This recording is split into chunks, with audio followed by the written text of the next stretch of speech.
अब देखो यार, ये बात तो हर किसी को मालूम है कि जब से टोनी खान ने आरओएच रेसलिंग को खरीदा है, टोनी खान एडब्ल्यू के टेलीविजन के ऊपर आरओएच के चैंपियन और आरओएच के रेसलर को फीचर करते गए। बट गाइस, यहाँ पर टोनी खान ऐसा क्यों करते गए, इसको लेकर काफी बड़ा खुलासा हो चुका है। ग्रेट मुटा के जापान में रिटायरमेंट मैच के अंदर स्टिंग के साथ साथ डार्बी एलन का नाम अनाउंस हो चुका है। एडब्ल्यू कंपनी पर स्कॉर्पियो स्काई के रिटर्न की क्या स्टेटस है, इसको लेकर बड़ी अपडेट आ चुकी है।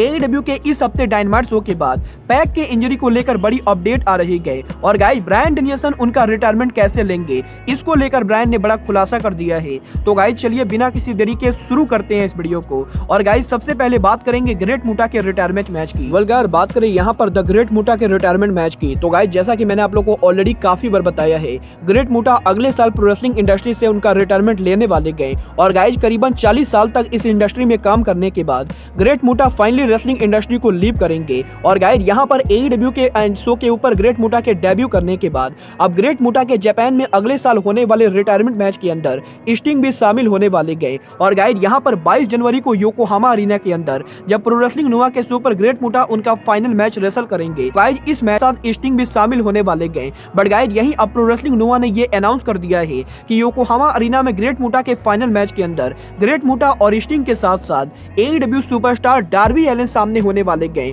और गाइस, यहाँ पर 22 जनवरी को योकोहामा अरीना के अंदर जब ग्रेट मुटा उनका फाइनल मैच रेसल करेंगे, तो गाइस इस मैच के अंदर स्टिंग और डार्बी एलन ग्रेट मुटा के टैग टीम पार्टनर होंगे। वेल गाइस, देखना बहुत ज्यादा दिलचस्प होगा कि इस मैच में ग्रेट मुटा, स्टिंग और डार्बी एलन किसको फेस करते गए। बट गाइस, जहां तक बात रही इस मैच की, तो गाइस यहाँ पर मैं आपको बताना चाहूंगा और एनजेपीडब्ल्यू के फॉरबिडन डोर पेपर व्यू पर जब जॉन मॉक्सली एडब्ल्यू के इंटॉम वर्ल्ड चैंपियन बने थे, तो गाइस यहाँ पर उस शो के प्रेस कॉन्फ्रेंस के ऊपर जॉन मॉक्सली ने पहली बार इस मैच को लेकर बात की थी। और गाइस, जॉन मॉक्सली वो रेसलर है जिन्होंने जून अकियामा के एडब्ल्यू में डेब्यू को लेकर टीच किया था। और गाइस, जॉन मॉक्सली ही वो रेसलर है जिन्होंने डार्बी एलन और स्टिंग के ड्रीम टीम का नाम लिया था। और गाइस, यहाँ पर अब जॉन मॉक्सली ने उस प्रेस कॉन्फ्रेंस के ऊपर जिन जिन चीजों को लेकर बात की थी, उन सभी चीजों को टोनी खान ने रियलिटी बना दिया है। और गाइस, जून अकियामा के एडब्ल्यू में डेब्यू करने के बाद अब फाइनली ग्रेट मुटा, स्टिंग और डार्बी की ड्रीम टीम भी तैयार हो चुकी है। वेल गाइस, ये तो बात हुई द ग्रेट मुटा के रिटायरमेंट मैच की। बट गाइस, चलिए अब आगे बढ़ते हैं और बात करते हैं एडब्ल्यू के farmer TNT champion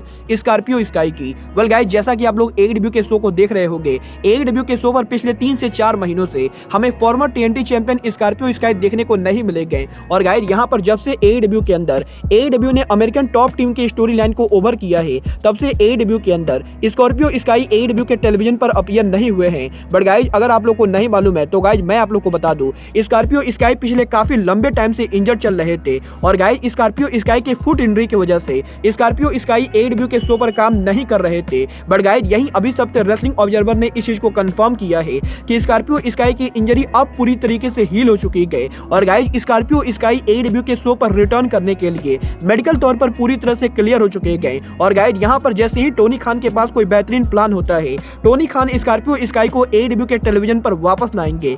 well guys, देखना बहुत ही दिलचस्प होगा। पेज के फॉर्म को ज्वाइन करने के बाद टोनी खान स्कॉर्पियो स्काई के एडब्ल्यू। और गाइस, जहां तक बात रही एडब्ल्यू रेसलर्स के इंजर्ड होने की, तो गाइस यहाँ पर स्कॉर्पियो स्काई के अलावा एक और करंट चैंपियन को इंजरी हो गई है। और गाइस, यहाँ पर ये चैंपियन और कोई ना होके बल्कि एडब्ल्यू के करंट ट्रियो चैंपियन पैक हैं। वेल गाइस, जैसा कि आप लोगों ने एडब्ल्यू के फुल गियर पर देखा, एडब्ल्यू के फुल गियर पर हमें एलीट और डेथ ट्रायंगल का ड्रीम मैच देखने को मिला था। और गाइस, यही उस शो पर बैंगर मैच के बाद एडब्ल्यू के इस हफ्ते डायनामाइट शो के ऊपर भी हमें एलीट और डेथ ट्रायंगल आमने सामने देखने को मिले थे। बट गाइस, अगर आप लोगों ने इस हफ्ते के डायनामाइट को ध्यान से देखा होगा, तो गाइस आप लोगों ने देखा होगा एडब्ल्यू के इस हफ्ते डायनामाइट शो के ऊपर पैक ने उनके मुंह के ऊपर एक मास्क पहन रखा था। और गाइस, यही कहना है कि पैक ने ये मास्क जानबूझकर पहन रखा था, क्योंकि गाइस यहाँ पर फुल गियर पर जब एलीट और डेथ ट्रायंगल का मैच हुआ था, तो गाइस उस मैच के अंदर पैक को ब्रोकन नोज इंजरी हो गई थी। और गाइस, पैक के नाक के टूट जाने की वजह से पैक ने एडब्ल्यू के डायनामाइट शो के ऊपर एलीट के खिलाफ उनके मैच में मास्क पहन कर रखा था,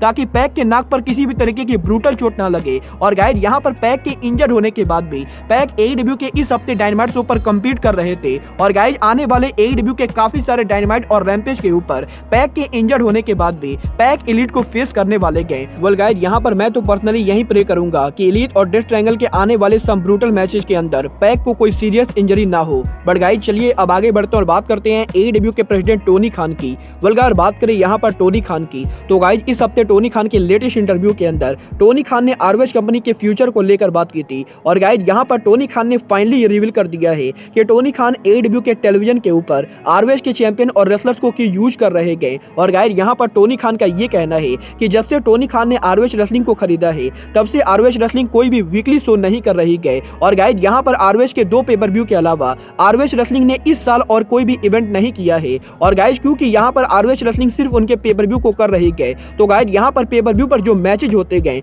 उन मैचेज के स्टोरी लाइन को बिल्ड करने के लिए टोनी खान को AEW का सहारा लेना पड़ रहा है। और गाइस यहाँ पर टोनी खान का ये कहना है कि टोनी खान AEW के शो पर ROH के रेसलर्स को इसलिए बुक कर रहे गए ताकि टोनी खान ROH के अंदर एक बढ़िया स्टोरी लाइन को बिल्ड कर सके। और गाइस क्योंकि ROH के पास अपना वीकली शो नहीं गए, तो गाइस इसीलिए टोनी खान AEW के टेलीविजन के ऊपर ROH के पेपर व्यू को बिल्डअप देते गए। और गाइस टोनी खान AEW का सहारा लेके ROH के पेपर व्यू को बिल्ड करते गए। बट गाइस यहाँ पर टोनी खान ने ये प्रॉमिस किया है कि अगले साल जैसे ही ROH कंपनी का वीकली टीवी शो शुरू होगा, टोनी खान AEW के शो के ऊपर ROH के रेसलर्स को यूज नहीं करेंगे। और गाइस यहाँ पर जैसे ही ROH का अपना शो शुरू होता है, टोनी खान का पूरा फोकस AEW के ऊपर होने वाला है। और गाइस टोनी खान भी अब इस चीज से एग्री कर रहे गए कि ROH कंपनी की वजह से AEW कंपनी में उनके रेसलर और चैंपियंस को मौका नहीं मिल रहा है। बट गाइस यहाँ पर टोनी खान ने यह प्रॉमिस किया है कि अगले साल ROH के वीकली टीवी शो के शुरू होने के बाद टोनी खान ROH और AEW दोनों ब्रांड को एकदम ही अलग रखने वाले गए। और गाइस अगले साल AEW का मेन फोकस